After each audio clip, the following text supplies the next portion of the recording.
నమస్తే. శ్రీ గురుభ్యో నమ. శ్రీమాత్రే నమ. ఆదిత్యాయ చ సోమాయ మంగళాయ బుధాయ గురు శుక్ర శనిభ్యే రాహవే కేతవే నమ. 2025 జనవరి మాసానికి మాస ఫలితాలు.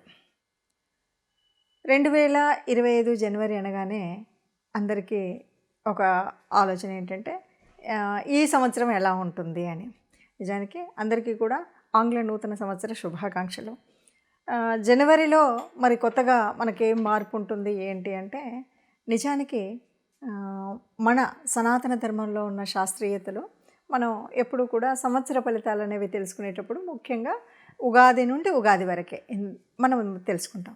కానీ ఇది మన కన్వీనియన్స్ కోసం పెట్టుకున్నటువంటి గ్రెగేరియన్ క్యాలెండర్ ప్రకారంగా కొత్త సంవత్సరం ఆంగ్లేయులు ప్రపంచవ్యాప్తము ఇదంతా ఒకటి సిద్ధాంతం ఉంది కాబట్టి ఆంగ్ల నూతన సంవత్సరం అని చెప్తున్నాం. కానీ ప్రతి మాసంలో ఎలాగైతే మన గ్రహాలు గోచార రీత్యా సంచారం జరుగుతూ ఉంటుందో అదే ఉంటుంది.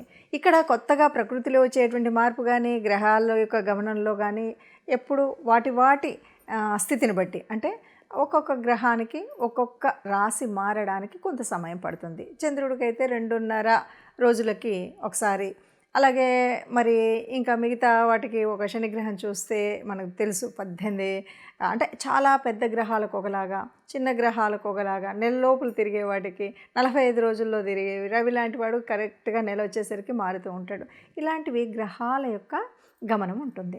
మరి ఇలా ఉన్నప్పుడు జనవరి మాసంలో ఎలా ఉంటుంది, ఏ రాశి అంటే గోచార రీత్యా ఏ రాశిలో ఏ గ్రహాలు ఉన్నాయని కనుక మనం ముందు చూసినట్టయితే, ఈ మాసంలో మనకు ముందు నుండి ఉన్నట్టుగానే రాహువు మనకి మీనరాశిలో ఉంటుంది, కేతువు కన్యారాశిలో. ఈ దాదాపుగా చాలా నెమ్మదిగా కదిలేటువంటి గ్రహాలు కాబట్టి ఇప్పుడప్పుడే మారే పరిస్థితి లేదు అన్నట్టుగా మనకు కొంతకాలం నుండి ఉన్నాయి. సరే, గురువు వృషభంలో ఉన్నాడు, సేమ్ వక్రించే ఉన్నాడు. తర్వాత కర్కాటక రాశిలో ఉన్నటువంటి కుజుడు మళ్ళీ వక్రగతిలో ఉన్నాడు. కాకపోతే ఈ నెల 21వ తారీఖు మళ్ళీ వెనక్కి వెళుతూ ఉన్నాడు, అంటే మిథున రాశిలోకి వెళుతూ ఉన్నాడు. తర్వాత ఇక బుధుడు దగ్గరికి వచ్చేసరికి వృచ్చికంలో ఉన్నాడు. 4వ తారీఖు మారి ఆయన ధనుసులోకి వెళ్తాడు. ఆ తర్వాత మళ్ళీ 25వ తారీఖు వచ్చేసరికి మకరంలోకి ప్రవేశిస్తాడు. ఇది మనకు బుధుడి యొక్క గ్రహస్థితి. ఇక రవి ప్రతి మాసానికి ఒకసారి మారుతూ ఉంటాడు. ముఖ్యంగా ఈ మాసంలో రవి యొక్క ప్రత్యేకత చాలా ఎక్కువ. ధనుసు రాశిలో ఉన్నటువంటి రవి మకరంలోకి మారడం వల్లే మనకి కొన్ని మార్పులు, ఉత్తరాయణ కాలం రావడం కానీ మకర సంక్రాంతి రావడం కానీ జరుగుతుంది. అలా రవి మకర రాశిలోకి ప్రవేశిస్తాడు.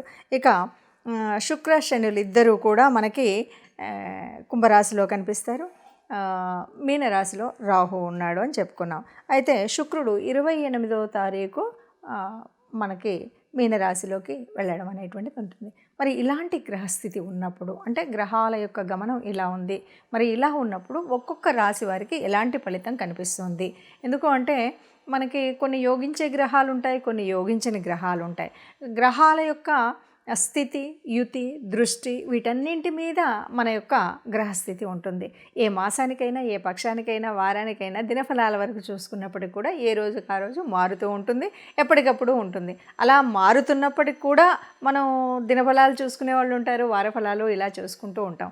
దీనికి కారణం ఏమిటి అంటే, ఏదైనా సరే జరగబోయే పరిస్థితులలో వచ్చేటువంటి గ్రహాల మార్పు వల్ల మనకి ఏదైనా అనారోగ్యం, లేకపోతే ఆర్థిక ఇబ్బంది, లేక ఉద్యోగ చలనం ఇలాంటివి ఏవైనా ఉన్నప్పుడు దానికి తగు జాగ్రత్త తీసుకోవడం కోసం, లేదా కొన్నిసార్లు ఆ గ్రహాలని సంతృష్టిపరచడం కోసం మనం చేసేటువంటి గ్రహాల యొక్క పరిహారాలు ఇవి తెలుసుకుంటే గనక మనకు రాబోయే కష్టం నుండి కొంత తగ్గించుకోవడం, లాభం ఉంది అంటే దాని సద్వినియోగం ఎలా చేసుకోవాలి అనేటువంటి విషయాలు తెలుసుకోవడం కోసం మాత్రమే మనం ఎప్పుడూ కూడా ఈ గ్రహాల యొక్క ఫలితాలను, అంటే మాస ఫలితాలు కానీ, వార ఫలితాలు కానీ, పక్ష ఫలితాలు కానీ, దిన ఫలితాలు కానీ తెలుసుకుంటూ ఉంటాం.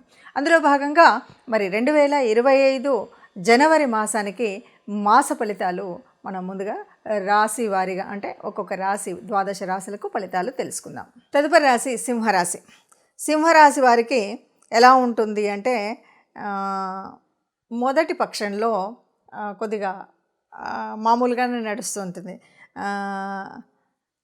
యోగ్య ఫలితం, షష్ఠరవి యోగ్య ఫలితాన్ని ఇస్తాడు. 4 గ్రహాలు అనుకూలంగా ఉన్నాయి, మిగతావి మనకున్న 9 గ్రహాల్లో 5 గ్రహాలు అననుకూలంగా ఉన్నాయి. సరే, మనకు ఈ పరిస్థితుల్లో ఎలా ఉంటుంది అంటే ఇంతకుముందు పోయిన నెలలో గడిచినట్టుగానే మిశ్రమ ఫలితాలు ఉంటాయి. కుటుంబంలో ఏదో మనం ఆలోచించే విధానం బాగోదు, కొంచెం బద్ధకం ఉంటుంది, కొద్దిగా అనాలోచిత పనులు, ఇలాంటివన్నీ మొదటి పక్షం అంతా కూడా మనం చేసేటప్పుడు కొంచెము ఎలాగన్నా సరే పనిని దాటి వేయడము, అజాగ్రత్తతో చేయడము, ఇవన్నీ ఉంటాయి. తదుపరి ఎప్పుడైతే 15వ తారీఖున రవి మనకి మకరంలోకి సంక్రమించి మార్పు కనిపిస్తుందో, ఇక అక్కడ నుండి చాలా బాగుంటుందని చెప్పొచ్చు. ఎక్కడెక్కడ బాగుంటుంది? కుటుంబంలో బాగుంటుంది, భార్య బిడ్డలతో బాగుంటుంది, సంతానంతో బాగుంటుంది. అది కాకుండా కుటుంబ శ్రేయస్సు కోసం మనం చేసేటువంటి ప్రయత్నం బాగుంటుంది. అష్టమరాహు ఉండడం వల్ల దోషాన్ని, కొంచెం అష్టమరాహు ఇచ్చేటువంటి దోషాన్ని కూడా ఈ చివరి 15 రోజులలో ఎలా అంటే రాహు యొక్క బలం వల్ల, మనకి రవి యొక్క మార్పు వల్ల అష్టమ రాహు యొక్క కష్టాన్ని దాటుకోవచ్చు అని చెప్పొచ్చు.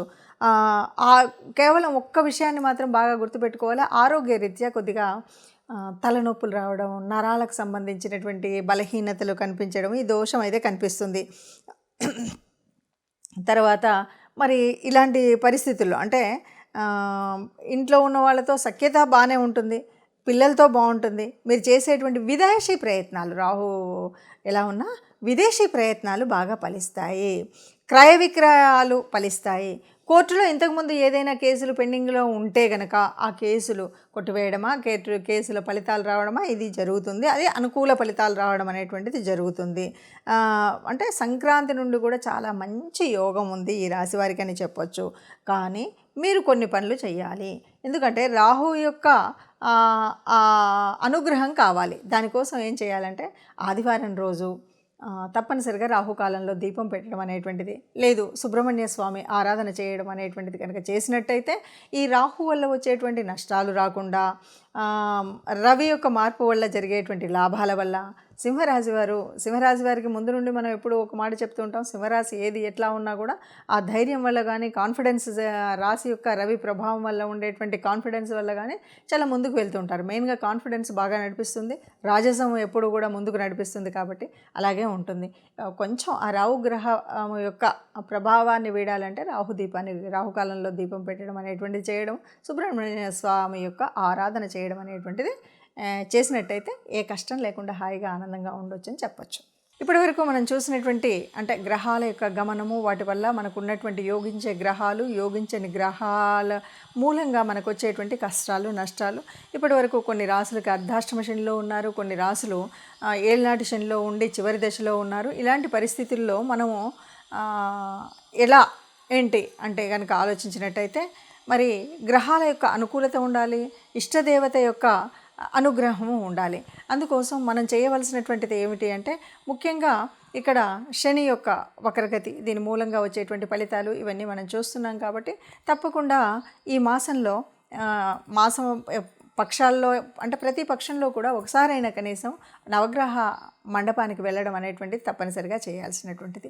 మనం రాశి వారీగా చెప్పుకుంటున్నటువంటి మన రాశిలో చెప్పుకున్నటువంటి గ్రహాల అనుకూలత కోసం తప్పనిసరిగా మూల మంత్రాలని చదువుకోవడం ముఖ్యమైనటువంటిది. అంతేకాదు మొదటిగా ఉన్నటువంటి ధనుర్మాస పరిస్థితి, దానివల్ల విష్ణు రూపాల్లో ఏ రూపాన్నైనా మనం ప్రార్థించడము, అలాగే శివాలయానికి వెళ్ళడం, ఈ రెండు తప్పనిసరిగా చేయాలి. ఇవేవి మనకు వీలు కాలేదు, ఎలా చేయాలి, ఏం చేయాలి, మరి నాకు గ్రహస్థితి మార్పు ఉండాలి, ఇదంతా నేను ఆనందంగా ఉండాలి, హాయిగా ఉండాలి, ఆరోగ్యంగా ఉండాలి అని యోచించేవాళ్ళు మనుషులకు కాకపోతే గోశాలకు వెళ్ళడం, గోగ్రాసం ఇవ్వడం, ఇది మన వల్ల కాలేదు, మన ఇంట్లోనే మనం చేస్తున్న చోట, మనం ఉన్నటువంటి చోటనే ఉన్నటువంటి కార్మికులకు ఎవరైనా సరే అన్నం ఒకరోజు భోజనం పెట్టించడం కానీ, వారికి కావలసినటువంటి వస్తువుల్ని దానం చేయడం కానీ చేసినట్టయితే మనకున్నటువంటి గ్రహాల అననుకూలత పోయి అనుకూలత వచ్చేటువంటి పరిస్థితి ఉంటుంది.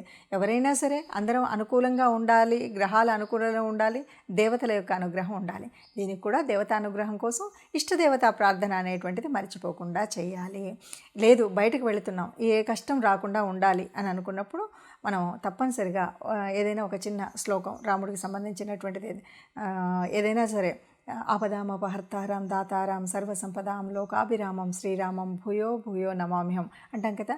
ఇది చదివితే ఎప్పుడూ కూడా ఎక్కడా కష్టం ఉండదు. ఇంత పెద్ద శ్లోకం మాకు కష్టం అండి అనుకుంటే కనీసం ఆ అమ్మని తలుచుకోండి, శ్రీమాత్రే నమః అనుకోండి. శ్రీమాత్రే నమః అనుకుంటూ మనం ఏదైనా పని మొదలుపెట్టినా బయటకు అడుగు పెట్టినా మనం ఇలా చేసినట్టయితే మనకు ఉన్నటువంటి కష్టాలన్నీ పోయి అనుకూలమైనటువంటి పరిస్థితులు అన్ని మాసాల్లాగానే మనం అందంగా మనందరం కూడా ఆనందంగా ఉండాలి, సంతోషంగా ఉండాలి.